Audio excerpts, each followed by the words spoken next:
নমস্কার বন্ধুরা, আপনারা সবাই কেমন আছেন? আশা করি সবাই অনেক ভালো আছেন। লক্ষ্মীর রান্নাঘরে আপনাদের অনেক অনেক স্বাগত। আজ আমি তৈরি করে দেখাবো ভেজিটেবল চপ। ঘরেই কত সহজে তৈরি করে নেওয়া যায় এই চপটি, সেটাই আজকে আপনাদের সাথে শেয়ার করব। তাহলে চলুন দেখে নিই আমি এই রেসিপিটি কিভাবে তৈরি করছি। এই রেসিপিটি তৈরি করার জন্য আমি এখানে দুটো গাজর নিয়ে নিয়েছি আর অর্ধেকটা বিট নিয়ে নিয়েছি। আর এখানে একটা ছোট গ্রেটার নিয়েছি, সেই ছোট গ্রেটার দিয়ে কিন্তু গ্রেট করে নেব। আপনাদের কাছে ছোট গ্রেটার না থাকলে মোটা গ্রেটার দিয়েও কিন্তু গ্রেট করে নিতে পারেন। এবার আমি এখানে গ্রেট করে নিয়েছি গাজর আর বিটটাকে, আর নিয়েছি মটরশুঁটি, আর নিয়েছি দুটো সিদ্ধ করা আলু। এবার আমি এখানে একটা মশলা তৈরি করে নেব। তার জন্য একটা কড়াইতে 1 চামচ দিয়ে দেব গোটা ধনে, 1 চামচ দিয়ে দেব মৌরি, 1 চামচ দিয়ে দেবো এখানে জিরে, 2 থেকে 3টে শুকনো লঙ্কা, আর এখানে গোটা গরম মশলা।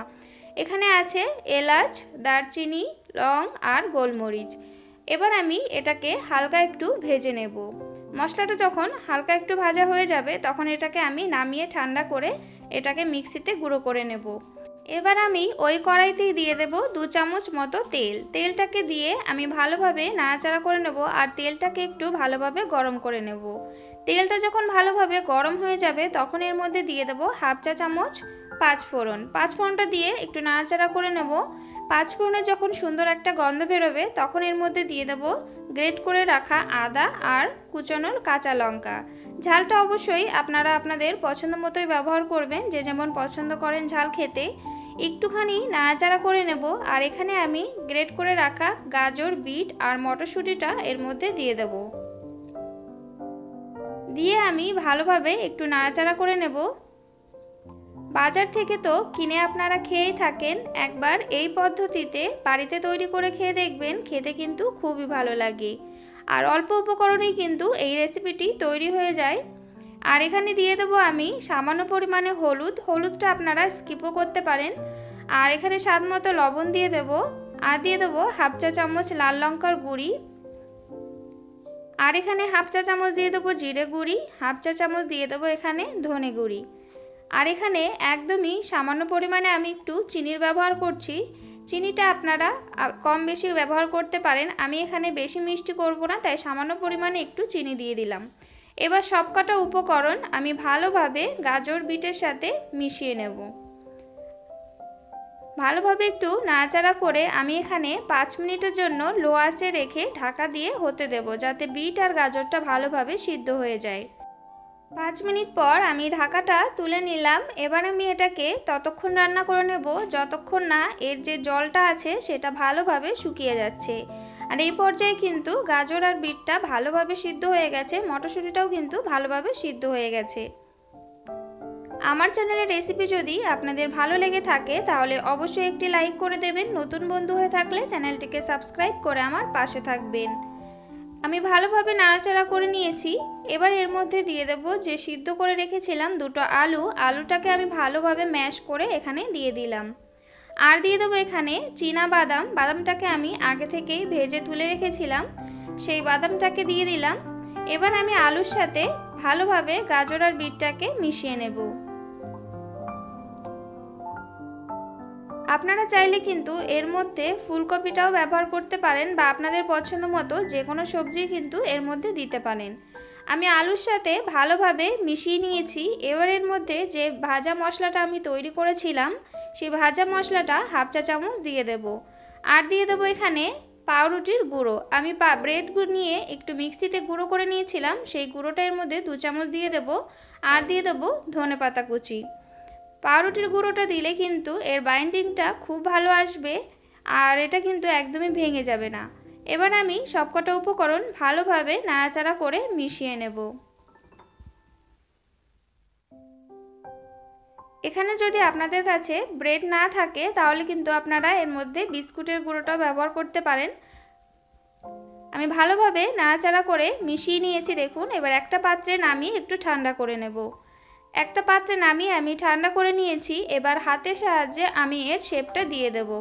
একটু লম্বা লম্বা করে এইভাবে আমি শেপটা দিয়ে নিচ্ছি। আমি কিন্তু বেশি বড় করব না, তাই একটু ছোট ছোট করেই এই শেপগুলো দিয়ে নিচ্ছি আমি একইভাবে কিন্তু সবগুলোকে তৈরি করে নেব। আর আপনারা আপনাদের পছন্দ মতো ছোট বড় যে কোনো শেপে কিন্তু তৈরি করে নিতে পারেন। আমি সবগুলোকে একইভাবে তৈরি করে নিয়েছি। এবার আমি এখানে একটা বাটি নিয়ে নিয়েছি, তার মধ্যে আমি 2 চামচ দিয়ে দেব কর্নফ্লাওয়ার। কর্নফ্লাওয়ার না থাকলে আপনারা কিন্তু এর পরিবর্তে এর মধ্যে ময়দার ব্যবহার করতে পারেন। আর দিয়ে দেব এখানে 2 চামচ বেসন। আর একদমই সামান্য পরিমাণে একটুখানি লবণ দিয়ে দেব। আর অল্প অল্প জল দিয়ে আমি একটা ব্যাটার তৈরি করে নেব। এখানে কিন্তু ব্যাটারটা না গাঢ় না পাতলা সেভাবে কিন্তু তৈরি করে নিতে হবে। এখানে কিন্তু আমি সম্পূর্ণ নিরামিষভাবে তৈরি করেছি, তার জন্য কিন্তু পেঁয়াজ রসুনের ব্যবহার করিনি। আপনারা চাইলে কিন্তু পেঁয়াজ রসুনের ব্যবহারটাও করতে পারেন, তবে দোকানে কিন্তু পেঁয়াজ রসুনের ব্যবহারটা হয় না, তো আমি সেভাবেই তৈরি করলাম। দেখুন ব্যাটারটা ঠিক আমি এইরকমভাবে তৈরি করে নিয়েছি। আর এখানে আমি ব্রেড মিক্সিতে দিয়ে গুঁড়ো করে নিয়েছিলাম, সেটা নিয়ে নিলাম। এবার যে চপগুলো আমি তৈরি করে রেখেছি সেগুলোর থেকে একটা নিয়ে এইভাবে ব্যাটারটার মধ্যে দিয়ে একটা কাঁটা চামচ দিয়ে এইভাবে তুলে নেব, যাতে এক্সট্রা যে ব্যাটারটা আছে সেটা যাতে না উঠে আসে। তারপরে আমি এই ব্রেডের মধ্যে দিয়ে ঠিক এইভাবে হাত দিয়ে চেপে চেপে কিন্তু এর শেপটা আমি দিয়ে নেব। আমি এখানে সিঙ্গেল কোটিং করছি, আপনারা চাইলে কিন্তু ডবল কোটিং করে নিতে পারেন। দেখুন আমি ঠিক একটা এইভাবে তৈরি করে নিয়েছি। আমি একইভাবে আরও একটি তৈরি করে দেখাচ্ছি।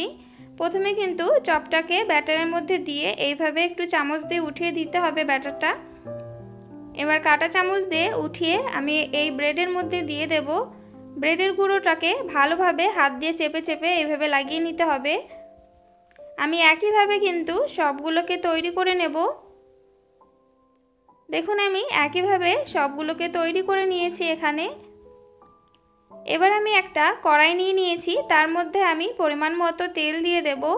তেলটাকে ভালোভাবে একটু গরম করে নেব। তেলটা যখন গরম হয়ে যাবে তখন মিডিয়াম আঁচে রেখে এখানে চপগুলোকে দিয়ে দিতে হবে। আমি এখানে সবগুলো চপ ভাজবো না, আমি কিছুটা ফ্রিজে রেখে দিয়েছি আর কিছুটা এখানে আমি ভেজে নেব। প্রথমে আমি 4টে দিয়ে দিয়েছি। এবার এটাকে মিডিয়াম আঁচে রেখে উল্টে পাল্টে ভালোভাবে ভেজে নিতে হবে।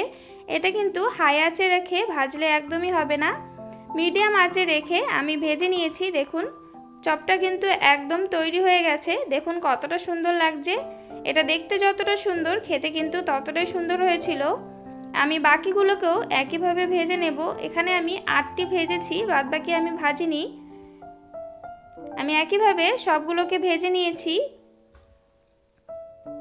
এবার আমি একটা প্লেটের মধ্যে নামিয়ে নিয়েছি আর এখানে আমি সার্ভ করেছি সালাদ আর টমেটো সসের সাথে। এই ভেজিটেবল চপের সাথে কিন্তু সালাড না হলে কিন্তু একদমই ভালো লাগে না। এটা আমি একটা ভেঙে দেখাচ্ছি এটা কতটা সুন্দর হয়েছে। তৈরি হয়ে গেছে একদম দোকানের মতো ভেজিটেবল চপ রেসিপিটি যদি আপনাদের ভালো লেগে থাকে তাহলে অবশ্যই একটি লাইক করে দেবেন। নতুন বন্ধু হয়ে থাকলে চ্যানেলটিকে সাবস্ক্রাইব করে আমার পাশে থাকবেন।